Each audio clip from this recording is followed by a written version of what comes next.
Welcome again to Conversations Different, a Santa Fe, New Mexican podcast focusing on the interesting people of northern New Mexico. My name is Inez Russell Gomez, opinions editor for the newspaper. Today, I am really excited to talk to artist Pola Lopez. She's a Las Vegas, New Mexico native who followed her dream and became an artist, eventually participating in contemporary Hispanic market here, running galleries, and in 2003, moving to Los Angeles to get to the heart of the Chicano art movement. Now Pola is back in New Mexico. She and members of the Three Sisters Collective recently painted a mural, Shards of Our Stories, on Hickox and Baca Street. It is stunning, vivid, full of color, red and a sea of browns. After seeing it, I really wanted to talk to Pola. We both grew up in Las Vegas and both left New Mexico to pursue our passions, and eventually here we are, back in New Mexico. Now we're meeting in person for the very first time. Or at least that I can remember, because who knows, maybe we met in Las Vegas when we were kids. Anyway, welcome, Pola. I want to talk about how you decided to become an artist, because that story is just fascinating and really speaks to a time that a lot of people have forgotten happened in Las Vegas and at West Las Vegas High School where you were a student. So what happened? Well, first of all, thank you for having me, Inez. Oh, it's so good to have you. It's nice to be here. You want to know where it all started? It all started back in high school in 1972. It was kind of the height of the Chicano movement in LA and other places. And I was a senior in high school, and the Brown Berets took over my high school. And they were sleeping in the gym and painting murals in our courtyard of our high school. So the school board said, "Don't come to school. We're being taken over." So, of course... So you were occupied land. We were occupied, yeah. And they were afraid of the Brown Berets and, these new Chicanos. And I didn't know what a Chicano was, Right. And so out of curiosity, I went to see what they were doing. And so also, you didn't follow the rule? Oh, immediately broke the rule. And because I had always loved art and we didn't have an art curriculum in our school, I was also curious about what the murals that they were painting. So I immediately went down to see what they were doing. And it was the Leyva brothers. Okay. Sam Leyva. They had a group of muralists called... the Guadalupanos Aztlan. They used to paint murals in Santa Fe. They're originally from Santa Fe. And they painted murals at Highlands. And they were given our courtyard to paint during the takeover, because the Brown Berets also took over Highlands University, the office of the president. Yeah. So they were painting these spectacular images that I had never seen before, like pyramids and farm workers and... danzantes, Aztec dancers, and I didn't know what it was about, but I could feel the power of the imagery, and they explained to me what it was all about and our roots, to Mexico, our connection to Mexico, and what they were fighting for, and it just opened up my mind and my eyes. And it's sort of not funny, but think about it. You're at a school, the West Las Vegas Dons. Which is, going back to the supposed Spanish heritage and to the, the colonial days when you were dons and doñas sitting in your courtyard fanning yourself. And now all of a sudden you had Chicanos confronting that. Yes, that was right. We were leaning more towards the Hispanic history that we grew up with, that Spanish colonial attitude, but always denying our indigenous and our Mexican ties, our roots to Mexico. New Mexico was Mexico once, but we weren't taught that history in schools. So, yes, I was surprised to know that Chicanos were coming up, and that they were very political, which I also liked, and outspoken, and using art as a way to communicate their message to people was very powerful. And that's what I walked away with, like, wow, this is so profound and powerful. This is what I want to do. And so I thank Sam Leyva. I saw him a few months ago at the museo here in Santa Fe, and I thanked him for influencing me when I was that age. I mean, he was only like 4 years older than me or something. Yeah, because he had to have been young. Because I interviewed him like in the 80s and 90s for different stories. Yeah. And he was still a power. Oh, yeah. They were very young but and fearless. But I thanked him for influencing me to go directly into art. My art became my path immediately after I graduated high school that year. And it's been through all my life. I've worked my whole life as an artist. That's hard. I mean, because not many people can make a living, succeed, and, be in as many galleries and museums and all the things that you've accomplished. How did you do that? Oh. I mean, you're talented, obviously, but it takes a lot of different factors coming together. Yeah. Well, when I say it's my path, it's really my spiritual path. And it's not easy. There's no roadmap. Like, people ask me, what's the secret to your success? And I'm like, there's no secret. There's no map. I can't give you a direction. It's unique to everyone. All I know is that you have to live your art. You have to make a major commitment to it. And you have to have the desire and the passion to live it. And I just believe that Spirit takes care of me. So I just live my art, and I'm true to my inspiration, and things happen. Things just fall in my path, and things happen. Everything I've done through my whole career, it's all come to me. I don't really go out looking for it. You're ready because you've done the work, and you've got the ideas and the creativity, and then something will happen to progress you through. And I don't have expectations. I'm just doing my art, and I think it's a gift, and that you should honor that gift. But I do have 2 rules. Okay. Don't judge it. Don't judge it. It's good or bad or anything. Just accept it for what it is, and just enjoy it. Because if you don't enjoy it, then you're not putting good energy into it. And that's the energy people walk away with when they view your art. So. Right. Because if you're a good artist, or I'm not even talking about skills, but the artists that I find I connect with, you feel something when you look at their pieces. Yes, that's what's important, that somebody walks away feeling something, or waking up to some message or something. So if you're not enjoying it, your viewer's not going to enjoy it. That's right. It needs to be fun. Yeah, that makes sense. I don't want to be a struggling artist or a suffering artist. I'm not that type of artist. Yeah, that makes sense. And you liked color ever since you were little.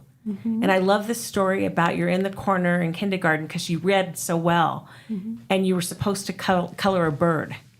Yes, I'm a colorist. Yeah. And I'm not very skilled at drawing. I'm not a technician, but I do love color. I have a deep love for color. And it all came from when I was in kindergarten, because I, like you, was an avid reader very young.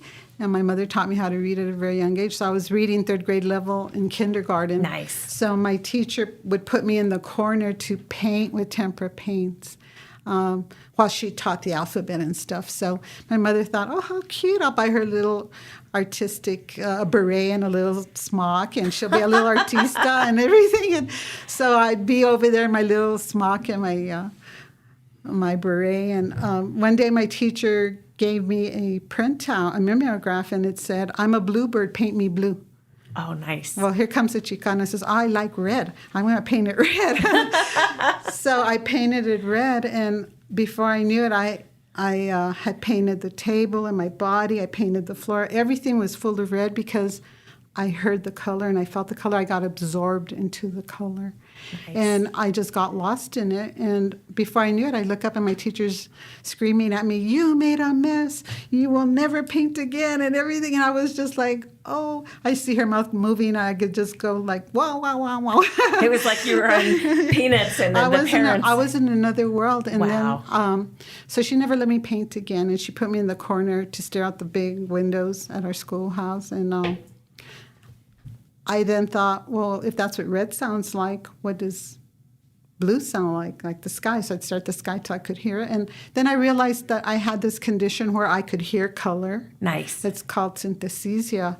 But I didn't know everyone else didn't have it. Wow, so that was like you really set your path early. That was my awakening to color. And it's taken me years of exploring color and feeling it and hearing it. And it has a sound to me. And also, when I hear music, I see colors. Oh, wow. So, that's a wonderful place to take a break. We'll be right back with Pola Lopez.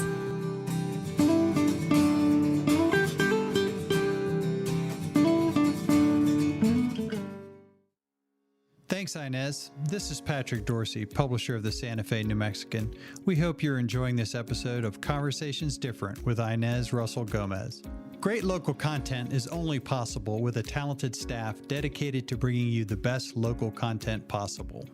For that staff to do its work, we need your support by subscribing to the Santa Fe New Mexican.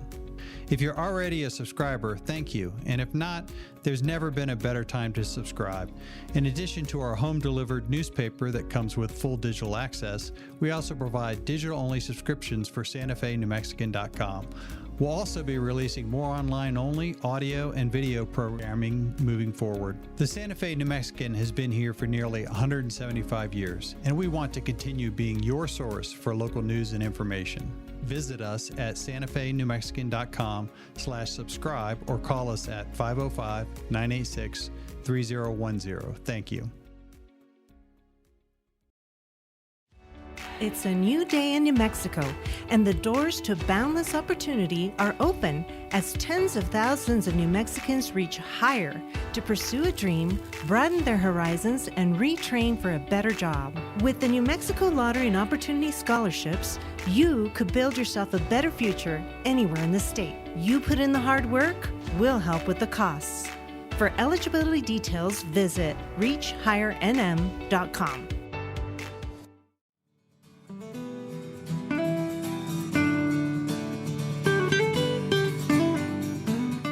Welcome back. We are talking to Pola Lopez, artist, muralist, and fellow Las Vegan. I want to go back to the power of murals because I think, the 1970s are a long time ago nowadays. Mm-hmm. And I'm not sure how many New Mexicans or Santa Feans know what was happening both here and in Las Vegas. I mean, I remember we had just moved to Texas and my mom reading that they were flying the Mexican flag over the student union building at Highlands, and the Brown Berets were marching. So it was scary to the old people a little bit, but it was also really exciting because there was a sense that in their own town, Hispanos were not going to be second class to anybody anymore. At least that's what it felt like. Mm-hmm. Yes. In our school, they did fly the United States flag upside down. Wow. And the Mexican flag on top of it. And my father didn't like the word Chicano. He said, oh, no, we don't like that word. So a lot of the elders they felt threatened by it because they were kind of maintaining the status quo that we're Hispanos. And the Chicanos were all about finding their identity and connecting to their history. Right. And they were very political. So I think people were a little scared at first of them. So I never found a real strong movement. There was a movement in New Mexico, but it was very subdued, kind of underground. So that's why I moved eventually to LA to look for the Chicano art movement. Because I have a big mouth, and I thought, well, I'm a Chicana. I have a Chicano voice, so. And you want to go to the place where it was, where it's really celebrated. Yeah. I remember really vividly reading El Grito, the paper that covered the movement, and there's a picture of Douglas Street, though, in Las Vegas, right in front of the Safeway, by where the Spick and Span is now. And oh my gosh, it was full of people. So I guess compared to Texas, which you couldn't even talk out loud practically if you were Mexican American when we moved there, this just seemed incredible. And mural, the art was such a part of it. And I don't recall how many political movements are also art in the streets. Right. Well, it was in California during the 70s when they had the farm workers movement. Right. The Chicano art movement kind of supported that. So they came hand in hand. So there are a lot of artists that I met in California, like Barbara Carrasco and other artists that worked with the farm workers movement with Cesar Chavez. And, they provided the artwork and the posters. And nice. That's how it blossomed. Right, and people became aware of it. Yeah, I was always very proud when I found out that Dolores Huerta not just was from New Mexico, but she started school at West Las Vegas Schools as well. Right, and I got to meet her. Oh, she's a great lady. She's so active, and she's still going strong. She's amazing. Yeah, I was Very proud of her, too, being from Nuevo Mexico. Yeah, I interviewed her once here, and I didn't take a picture with her, and I still feel like a dope because it was in the days of selfies. But I was just like so in awe to be in her presence. It was pretty amazing. So you go to Los Angeles and you work and you succeed. You do murals, you do teaching. What was that like coming from New Mexico to, the kind of the origins of this art form that you love? Right out of high school, first I started 6 years later. Mm-hmm. I opened a gallery in downtown Las Vegas, my hometown. Nice. It was the first gallery on the plaza, on La Plaza Vieja. It was called La Galería de Colores, the Gallery of Colors. I have been there. And so that's how I'm self-taught artist. So right. I'm not an educated artist. So I set up my gallery there because it was my father's building, and it was an old horse stall. And he said, "Put a roof on it and go learn to be an artist." Oh, I love that! I love that. So I was there about 8 or 10 years trying to figure it out, reading books and stuff. And then I figured I needed supplies, so I started selling art supplies to the university so I could have my materials. And then so we had a gallery, and I was moving along. And then these artists from Santa Fe who were doing Cinco de Mayo shows at Highlands University were driving by, and they saw me, and they came in and they said, "Hey, you want to join our club?" And I said, "What club?" They said, "La Cofradía de Artes y Artesanos Hispánicos en Nuevo Mexico, de Rio Grande." It was La Cofradía for short, which means the brotherhood. That's right. And so I said, sure. And they gave me a card. They even had cards made. And they were artists who were, it was Fred Vigil and Luis Tapia and Wilberto Mierra, who were starting their own movement because they couldn't get shown in the galleries in Santa Fe. Right. So we started our own movement, and we started having, for 10 or 12 years, we were a very active organization, and I was the key point in Las Vegas.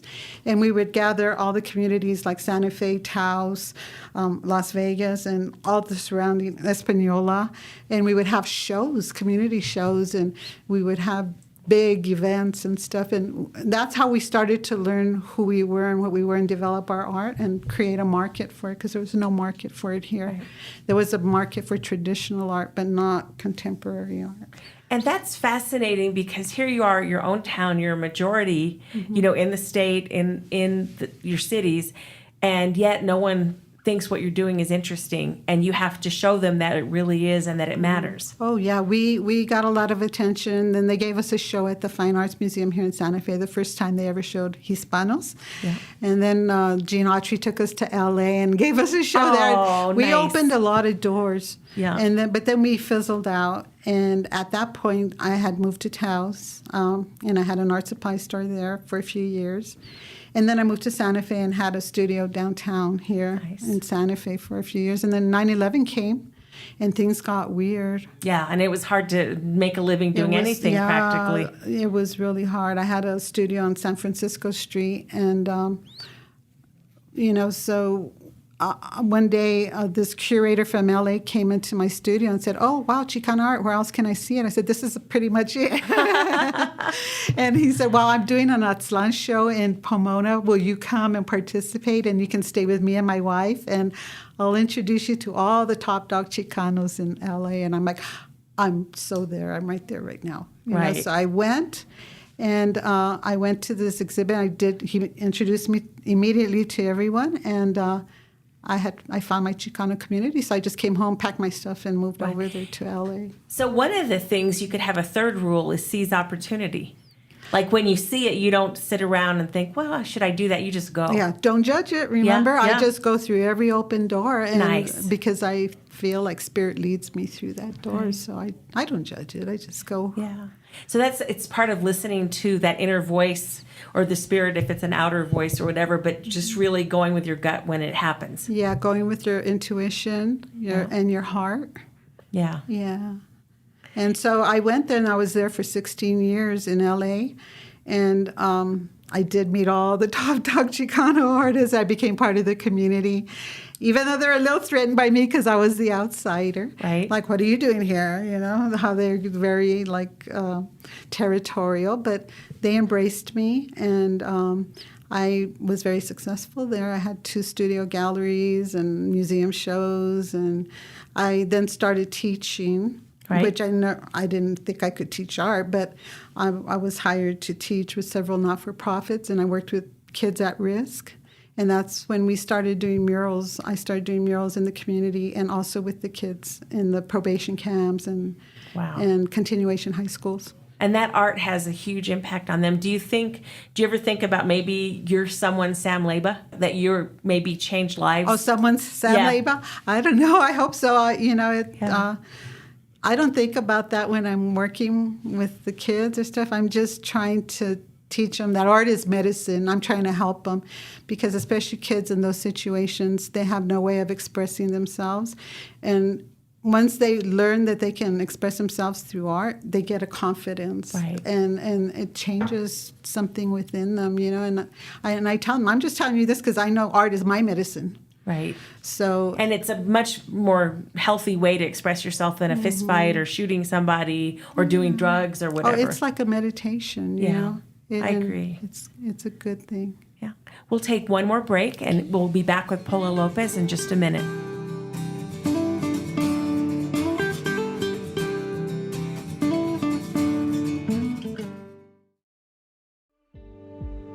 My name is Maria Jose Rodriguez Cadiz, and I am the Executive Director with Solace Sexual Assault Services. Our mission is to prevent sexual violence and empower survivors of sexual violence through restoring dignity, strength, and resiliency. For almost 51 years, Solace has reduced the impact of sexual violence. We do it by focusing on human rights, social justice, hope, and dignity. We believe survivors are experts in their own experiences and acknowledge that empowering them is crucial to their healing. Our advocacy, forensic interviewing, and therapy services are centered to their needs. Our sexual violence prevention programs in schools and community is just as important. Please check our website at findsolace.org. And if in need, you can call our 24/7 hotline, which is 800-721-7273. Your support is crucial to the lives of survivors. Thank you. Gracias.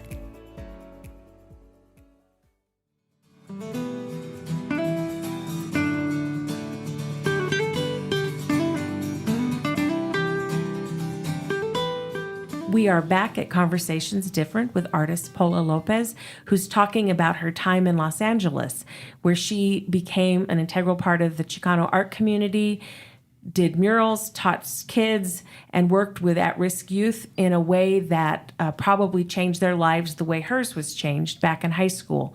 She is back in New Mexico, and if you're curious about the work she does, you can see it at polalopez.com. It's online, and really, I think you'll enjoy it if you take time to go to that website, polalopez.com. I thought of talking to her because I was driving down Baca Street and saw a brand new mural at the intersection of Hickox and Baca, and it is, like I said, it was stunning.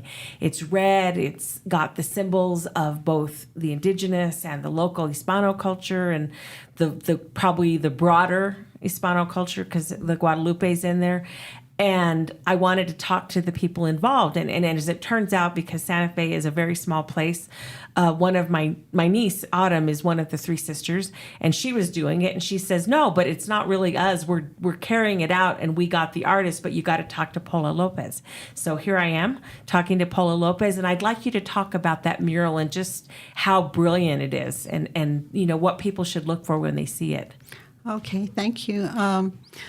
Yes, I had returned 3 years ago from LA due to COVID. Okay. I lost all my contracts, and it was just people were dying around me. I was in Lincoln Heights, and so my daughter said, "Come home and just wait it out." So I came home and they contacted me. The Three Sisters contacted me. It's Three Sisters Collective, local organization, and they said, "Hey, we heard about you from, I don't know, somebody they know in California, Tina and her father." And so they took me to have menudo, and we talked about doing a mural. And I said, "Oh, I would love to," but it was late in the year. And then the next year, I created a design for them, and it was based on Native American storytellers. And the center of the mural is the Corn Mother, because I really follow the belief of Corn Mother, and corn is essential to our culture. So she's the Corn Mother storytellers at the center of the mural. And then it's a storyteller because the stories are important to who we are as far as our history and our present and our future. So on either side of the storyteller are the pottery shards that came from the pueblo a little ways down. There's an old pueblo that on Agua Fria, way down by the Reunity Resources Garden. Where they have a farm, Where too. they have a farm. Yep. And that's where the Pindi Pueblo is, and Pindi means turkeys. So the Corn Mother is telling the story of how these young Native women at the Pindi Pueblo used to take care of the turkeys because it was important to them. This is important to the Three Sisters, in my view, because they were the first resistors to colonization. When the Spanish came in, they wanted to take over the turkeys and the corn and everything. So the young girls who used to take care of the turkeys ran up into the hills and hid them and protected them. So they were the first resistors and the first to try and maintain their traditions and stuff. So one of the things that really fascinates me is that you paint from such a position of knowledge. Mm-hmm. These aren't just symbols that, we've all seen, the Aslan dragon or the the bird and the different things, but the stories behind the stories. Right. And that must bring such a, deep resonance to what you're doing. Yeah. I like the cliche images too. Yeah. But, I also believe that murals have to tell a story, that my art should tell a story. Everything tells a story. So to give it more meaning, because I know that color gives it a vibration and a frequency that affects you on one level, right, on an energetic level, but then the story affects your mind and your psyche on a whole other level, so they work together. So I always try and have meaning to whatever artwork I'm doing, and this was special because it's in a historical area of Santa Fe. It tells about the history, and the girls are trying to keep the history, and it tells about the fusion of all the cultures. So in the pottery shards, there's 6 pottery shards, and it tells a little bit of the past history, how the Spanish and the Moors, the black slaves that came with them, and the soldiers, and the Europeans and the native people all kind of fused together. And there's a Chicano image of the 3-headed person, which is the symbol of that. And then we talk about the raza cósmica, how there's a prophecy that one day the Rainbow Tribe will come after 7 generations, and they will save the planet because they're in unity. They're all one tribe now, and it's every color of the rainbow. So it's many cultures together as one, fighting for the earth. So there's that, and then it's very political. And then there's about the missing and murdered women. There's a shard that covers that issue because that's an important issue, how women are being taken and murdered, and so there's also the land back, which is a big issue because it's not like we want the land given directly back. It's like we just want to continue to be stewards of the land, be good stewards of the land. Mm-hmm. And New Mexico is going through a lot of land issues, with the radiation and nuclear waste and the forest fires and water and all kinds of stuff happening here in New Mexico. So we were affected by the forest fires last year. Our land up in northern New Mexico near Mora, Sapio, Terremote, was burned down by the Hermit's Peak fire. So it's very personal for me, that issue. So we need to actually start talking about this seriously, and something needs to be done. Yeah. It just barely missed my dad's house that he built himself that we had since sold. But I remember on April 19th, that Friday, when it was going, and I'm watching it on the map, and it went through our canyon. And we are in La Cebollita, which is not that far from your land, because Sapio was our address as well. Yeah. And I think about that. And my dad built the house in the middle of this meadow. And there's a kind of a cliff abutting it. And it stopped at that cliff face and didn't go through the meadow. It jumped on the other side and in back of us. But the house remained. Oh, how fortunate. Yeah, it was. Yeah, we were at the center where the two fires met. And, the Calf Canyon and Hermit's Peak. And the Hermit's Peak. And we had a severe burn. We lost 90% of our old growth forest. And, it was devastating to us. But, I was going to build my little studio off grid there. I've been working on that since I returned from LA, and now it's a whole different story. So now I've changed direction a little bit. But, so the other two shards have the Matachin dance, which is the fusion of the Native American and Spanish colonial cultures together, where they work together. There was a period when they got along really well. And then the other image on the shard is of the boarding schools, when it's nothing but braids on the ground. Oh. And that's also very personal to me, because my great-grandmother had her child taken away from her, my grandmother, and put in a boarding school, and we lost contact with her. She was a full-blooded Jicarilla Apache. And so this is all about our identity confusion and our conquest baggage and all this stuff, where it's just us trying to know who we are so we can move forward from here, because we were told a lot of things that were not exactly right. And almost every New Mexican whose family has been here for many generations has some Native blood. Oh, yes, yes. It turns out we have over almost 70% Native American blood. And we're always told when we're growing up, somos puros españoles. That's right. And when I did my DNA, it turns out I have 2% Spanish blood. And most the European blood we have is German. And the highest was the Italian. We have more Italian than anything. German, French, Asian, a little bit of all those. But Italian was more profound. Well, a lot of the people who came with the Spanish were mercenaries, and they came from other countries. Yeah. So that makes sense. See, they don't say that. They just go along with the Spanish. But it was very mixed, I think. Yeah. And it led to all of us living together. And I always say that we don't get along that well, but we're not killing each other. Right. So in that way, maybe New Mexico has something to teach, because this isn't, 10 years, 20 years, 100 years. This is 500 years of coexistence. Yeah, this mural was about getting along and embracing all the cultures. And just like we can acknowledge the history, the true history, and still get along. Yes. And we have a future that's being threatened, and we need to work together. And, like someone told me passing by the mural, people would shout things out or stop and talk to me. And a person told me one day, "Oh, is this only for indigenous people?" And I said, "No. This is for all of us. And if you're born on this planet, you're indigenous to this planet." That's my attitude. I love that. Well, I interviewed Roxanne Swensel, the lady from Santa Clara, who's the food expert and this incredible artist.